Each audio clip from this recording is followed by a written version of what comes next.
اجى رمضان والحامل حابة تعرف إنه فيني أصوم ولا ما فيني أصوم. طبعا الحامل بالشهر الأول غير بالشهر الخامس. إذا حابين تعرفوا الصوم وفوائده أو أضراره على الحامل خلال شهر رمضان الفضيل، تابعوا مع الفيديو الآخر.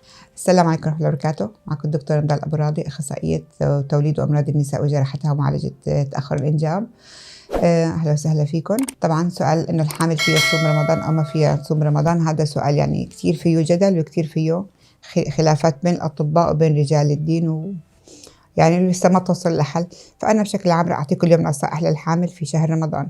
بشكل عام يعني رح أعطيكم 5 نصائح تنفع لكل الحوامل بالثلث الأول أو الثلث الثاني أو الثلث الأخير من الحمل.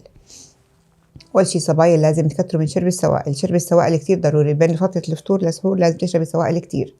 تاني شي لازم تشربي المي. المي كمان كتير أساسية للحامل ولغير الحامل، للإنسان بشكل عام.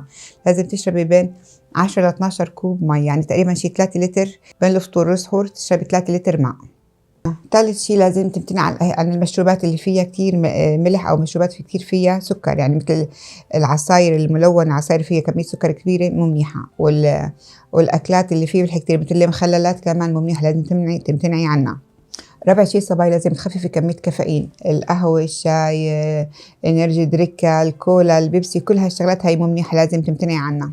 خامس شي لازم انت وقت الفطور اكيد اللي بتكون هيك بتوتروا عم تستنى الاذان، اذن ما اذن، اذن ما اذن، ضلت تكركع مي تكركع مي، تفكر انه المي هاي رح تمدها طول النهار، تمد جسمها بالمي، يعني اللازم لا صبايا، الجسم ما تشرب مي زياده عن حده رح تروح العفو مع البول. لذلك شرب كميه كبيره من الماء على السحور مو منيح لك، بتعمل لك الم بطني، بتعمل لك منعكس غثيان، والاضافه انه ما رح تقدري تنامي، رح تضلي جاي رايحه تواليت، لانه المي كلها هي زايده اللي شربتيها رح تروح للمثانه. الصبايا الحمل مؤلف من 3 أقسام، الثلث الأول، الثلث الثاني، الثلث الثالث. الثلث الأول هو اللي يعني فيه مشاكل كتير، بيصير فيه إخياءات حملية، أعراض لوحام، إسقاطات المبكرة، إسقاطات متكررة، فهذا الفترة كتير حرجة. ففي 3 حالات إحنا ما بننصحك فيها تصومي بشهر رمضان. الحالة الأولى إذا أنت عندك إخياءات حملية كتير، عندك مراجعة، عندك غثيان، عند طول النهار معدتك عم تقلب، يفضل إنك ما تصومي، لأنه هيك حال جسمك رح يتعرض للتجفاف والصيام رح يضرك. يفضل إنه لا، خليكي مفطرة وخدي كل شوي سوائل خفيفة. الحالة الثانية اللي الحالات اللي بنصير عندهم هبوط ضغط، يعني بنزل ضغطها، بتدوخ، ممكن يغمى عليها، ممكن جسمها تتعرض للخطورة. إذا كانت صايمة وماشي مثلا بالشارع أو لحالها بالبيت وغمى عليه، ممكن تتعرض للخطورة وتتعرض للنزف أو تخسر الحمل. الحالة الثالثة الحوامل هن المعرضات للإغماء. في حالات هن نسوان بيصير عندهم بداية الحمل بيصير بيغمى عليهم، بيفقدوا الوعي. هدول حالات طبعا احنا ما بننصحهم يصوموا، لأنه كمان الصيام راح يزيد الحالات عندهم، رح يصيروا عرضة أكثر لأنه يصابوا بالإغماء والتعب والوهم بشكل عام. هدول 3 حالات نحن بنفضل إنه ما يصوموا خلال شهر رمضان الفضيل. الثلث الثاني من الحمل صراحة يعني دراسات ما في كتير دراسات على الحوامل. طبعا احنا دراسات طبعا بدول عربية ودول مثل إيران، لأن دول أوروبية ما عندهم صيام وما عندهم يعني دين إسلامي وما عندهم شهر رمضان. لذلك يعني دراسات محدودة بالدول العربية وإيران. كمان قالوا بالثلث الثاني من الحمل إنه يفضل عدم صيام الحمل، لأنه ممكن يسبب صيام، خصوصا فترة طويلة، مثلا هلا جاي صيام بالصيف، النهار طويل 16 18 ساعة صيام، يفضل الحمل بالثلث الثاني ما تصوم، لأنه بيكون عرضة للولادة المبكرة. أخيرا الثلث الثالث من الحمل ما في مشكلة بالصوم، بيقولوا إنه ما بيأثر أبدا على حيوية الجنين ولا بيأثر على معدل نموه ولا شيء. فصيام الحمل بالثلث الأخير إذا هي قادرة على الصوم وجسمها يعني منيح وعندها يعني مخزون من الحديد ومن السكريات اللي تقدر تحمل الصيام، ما في مشكلة الصوم. طبعا هلا في حالات كمان خطيره بنسميه هاي ريسك بريجنانت، ان حمل عالي الخطوره، هدول يفضل انه ما يصوموا خلال رمضان، وهن 3 حالات كمان. الحاله الاولى اللي عندهم امراض يعني خلال الحمل مثل سكر حملي او ارتفاع ضغط الحمل، هدول يفضل انه ما يصوموا. الحاله الثانيه المرضى اللي عندهم سوابق ولادات مبكره او سوابق اختلاطات بالحمل، كمان يفضل انه لا يصوموا خلال شهر رمضان. والحالة الثالثة هي المريضات اللي بياخذوا ادوية بشكل منتظم خلال الحمل، فهدول شهر رمضان رح يكون يعني نهار طويل وما رح يقدروا ياخذوا الدواء، ياخذوا كل 8 ساعات، ياخذوا انتيبيوتيك او ياخذوا ادوية سكر او ياخذوا دواء تثبيت او هيك ادوية. هدول يفضل انه ما يصوموا خلال شهر رمضان.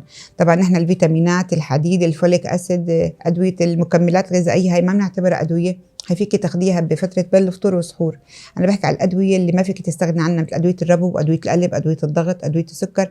هدول الأدوية اللي بقصدها أنا، مو أدوية الفيتامينات. الأمر كله برجع لطبيبك. أنت قبل ما يدخل شهر رمضان بتروح عند دكتورك بتقولي أنا حامل، تشوفي كم أسبوع أنت حامل، تشوفي طبيبك شو بيعطيك نصائح. إذا عندك أدوية لازم تاخديها، إذا عندك سوابق ولادة مبكرة أو سوابق ولادة تهديد إسقاط بشهر رمضان، إذا كان عندك يعني قبل حمل سابق صار معك مشاكل خلال شهر رمضان، او عندك مشاكل اي اختلاط اثناء الحمل، سكر، ضغط، لازم انت تسمعي كلام طبيبك اول واخيرا. يعني انا عم بعطي نصائح عامه، مو نصائح خاصه فيك انت وحالتك انت. حالتك انت طبيبك في سجلك الطبي، تاريخك الطبي، هو بيعرف يساعدك اكثر مني. طبعا الصبايا الحامل انا بنصحها، يعني هلا الدنيا جايه على شوب ورمضان رح يكون يعني نهار طويل وشوب، بفضل انه تكون بمحل دافي مكيف، يعني له شوب وله برد، تكون يعني محل مريح لإلها. لكن في حالات ممكن انت يعني تعرضي لها خلال شهر رمضان، وهيك حالات بتروح تراجعي المشفى، بصير يعني مراجعتك اسعافيه للمشفى. شو الحالات احنا نفضل انه فورا تمتنعي عن الصيام او تفطري اذا كنت صايمه وتروحي على المشفى. اول حاله اذا حسيتي حالك عندك دوخه، تعب عام، وهن عام، حسيت ان جسمك كتير كتير تعبان، اقياءات، انت عندك اقياءات وحسيت جسمك تجفف، لازم فورا انت شو توقفي تفطري وتروحي على المشفى فورا، تطمني عليك وعلى البيبي. إذا كنت حامل بالأشهر الأخيرة وحسيتي في ألم مخاض البكري، يعني ألم مخاض رح أحكي عنها شوي، إنه مثلا بصير عندك وجع بطن منتظم، وجع أسفل الظهر، ممكن ينزل لك سوائل، السائل الأمنيوسي ينزل، كثرة التبول، تحسي حالك إنه في كبس لتحت.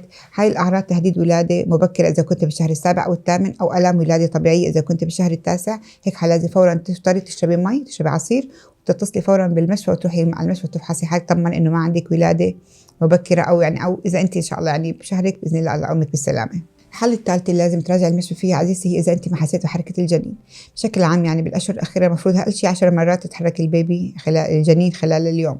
فأنت إذا 3-4 ساعات من الصبح فقتي البيبي ما عم يتحرك، فحاليا إحنا ما بنخوفك، لا، ممكن أنت تفطري، تشربي شيء هيك فيه شيء عصير، محل عصير برتقان، عصير أي عصير متوفر عندك بالبيت، عصير جزر، وتريحي حالك شوي. إذا حسيتي بالحركة كربيه، ما حسيتي بالحركة حاولي تشربي شيء بارد، ماء بارد جدا، ثلج، ذوبي ثلج مع مي واشربيه، ونامي على طرفك اليسار، انه هاي تغيير درجة حرارة جسمك ممكن تنشط البيبي اذا اخذ رقدة، اخذ نومي، اخذ شيء.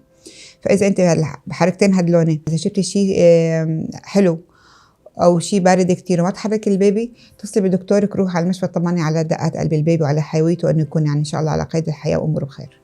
طبعا في سؤال بيخطر لذهنكم، انه انا مثلا حامل بالشهر التاسع، يا ترى ممكن يعني الصوم يساعدني على الولاده؟ هناك في نظريتين صبايا، نظريات قاموا دراستهم في ايران.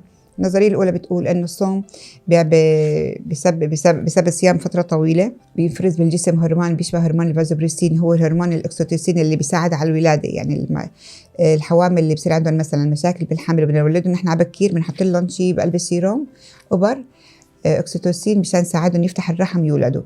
هذا خلال الصيام هذا الهرمون ممكن يرتفع، وبهيك حالة بحفز على الولاده، ممكن يصير عندك ولاده اسرع من انه لو انت مالك صايمه.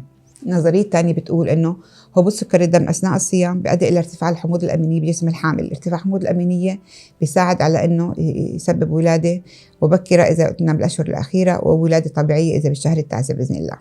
لذلك كان هدول النظريتين يعني مجرد هن يعني افكارنا يعني مو مثبتين تماما 100%. نظريات هدول قاموا تطبيقهم على مجموعه من الحوامل ولقوا هالنتائج، انه وحده في منهم قسم بيرتفع عندهم الهرمونات اللي بتساعد على الولاده، والقسم الثاني بترتفع الحموضه الامينيه اللي بتساعد كمان على الولاده. لكن الصبايا اذا وحده انت اذا بشهرك وحابه تولدي، في مشروبات برمضان انت بتقدر تشربيها وتساعدك على الولاده، مثل مشروب الحلبه كثير مفيد، تنقعي 12 ساعه تشربيه، القرفة، الزنجبيل، هدول المشروبات ممكن يساعدك على الولادة إذا أنت بشهر التاسع وحابة تولدي، يعني ما في مشكلة. طبعا الصيام مدته 30 يوم تقريبا وفترة طويلة، فممكن أنت بداية الصيام ما يصير عندك اختلاطات، ما تحسي حالك جسمك إنه في مشاكل، لكن في 4 علامات تحذيرية للحامل إذا صارت عندك لازم توقفي عن الصيام، تمتنعي عنه. هي أول علامة إنه أنت يصير عندك مثلا نقص بالوزن أو وزنك ما عم بيزيد. الحمل طبعا لازم يزيد كل شهر نص كيلو حسب يعني الشهر اللي هي فيه، فإذا وزنك كان ما عم بيزيد يا عزيزتي فهذا مؤشر إنه الصيام مو مناسبك. الحالة الثانية هي إنه كمية البول عم بتبولي كمية قليلة أو لون البول غامق. إذا كمية البول قليلة أو لون البول غامق معناتها عندك مشكلة بسوائل جسمك، عندك تجفاف، وهذا الشيء خطر على الكلى وخطر عليك، بهيك حالة لازم أنت ما تصومي. الحالة الثالثة هي حالة صار عندك إمساك، صار عندك صداع، صار عندك إقياءات، فهي كمان بدل إنه عندك جسمك فيه خربطة وإنه جسمك ما قادر يصوم أكتر، فلازم ما تصومي. الحالة الأخيرة والرابعة هي حكينا قبل شوي، هي حركة البيبي، حركة الجنين. إذا حسيتي قلة حركة الجنين أو انعدام حركة الجنين فهذا الشيء كمان خطر على البيبي وخطر عليك، لازم تمتنعي عن الصيام. أخيرا نعطيكم شوية نصائح للحامل في رمضان. أول شيء وجبة الفطور مهمة، بس للسحور أهم، يعني وجبة السحور لازم أبدا ما تنسيها.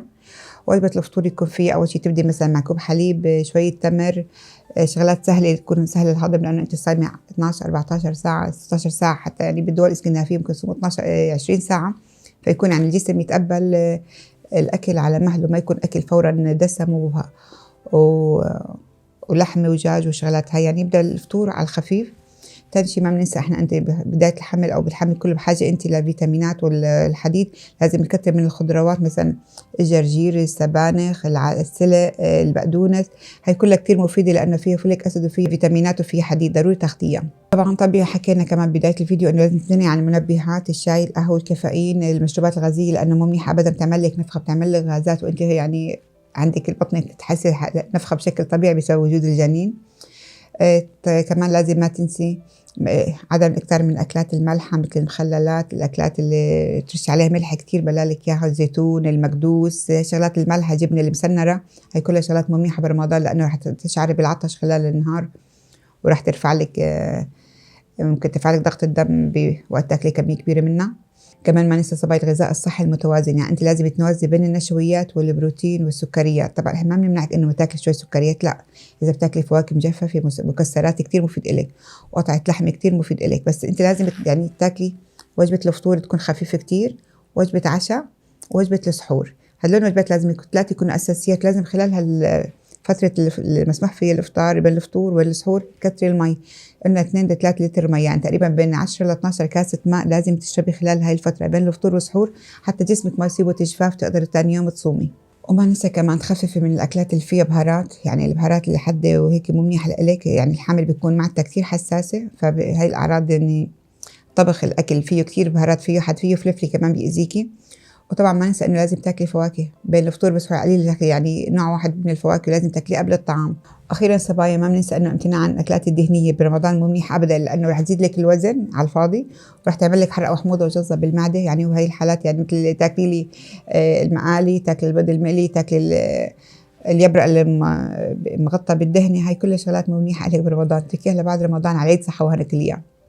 طبعا قلنا الغذاء الصحي، الغذاء المتوازن، الاكل بوقت منتظم، ومارسه رياضه مهمه كمان، يعني ما ان رمضان وانت تعبانه وصايمه تضلك قاعده تنهى على الاكل ونوم، لا حبيبتي، لازم تتمشى على الى نص ساعه باليوم هيك، يعني تمارسي رياضه بدنيه، حركه بدنيه شيء طبيعي، يعني ما بتضرك ابدا.